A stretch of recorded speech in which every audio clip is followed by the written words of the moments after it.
Police commissioner આવતાની સાથે જ ગુનેગારોમાં ડરનો માહોલ જોવાયો છે। શહેરમાં ગુનાખોરીને ડામવા જહાંગીરપુરા પોલીસે કોમ્બિંગ હાથ ધર્યું છે। સુરત શહેર પોલીસ દ્વારા પોલીસ કમિશનર અનુપમસિંહ ગેહલોતની સૂચનાથી શહેરમાં ગુનાખોરીને ડામવા તેમજ રીઢા ગુનેગારોને ઝડપી પાડવા તેમજ તેમના પર સકંજો કસવા માટે શહેરના અલગ અલગ વિસ્તારોમાં ડીસીપી કક્ષાના અધિકારીઓ સહિત એસીપી, પોલીસ ઇન્સ્પેક્ટર અને અન્ય પોલીસ કર્મીઓએ મળીને વહેલી સવારે અને રાત્રિ દરમિયાન કોમ્બિંગ હાથ ધરવાની કામગીરી કરવામાં આવી રહી છે। આ કામગીરી દરમિયાન જે તે વિસ્તારમાં પોલીસ સ્ટેશનમાં પોલીસના ચોપડે નોંધાયેલા રીઢા ગુનેગારોને પકડીને તેમના પર કાર્યવાહી કરવાની કામગીરી કરાય છે।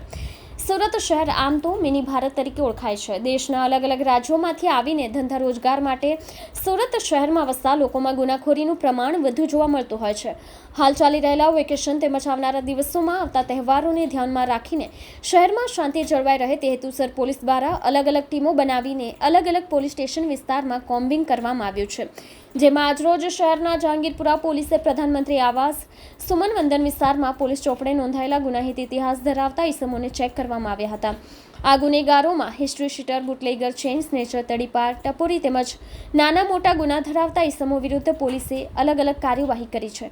આ ઉપરાંત કોમ્બિંગ દરમિયાન આ વિસ્તારમાં નંબર પ્લેટ વગરના શંકાસ્પદ વાહનોને કબજે કરીને કાયદાકીય કાર્યવાહી કરવામાં આવી છે।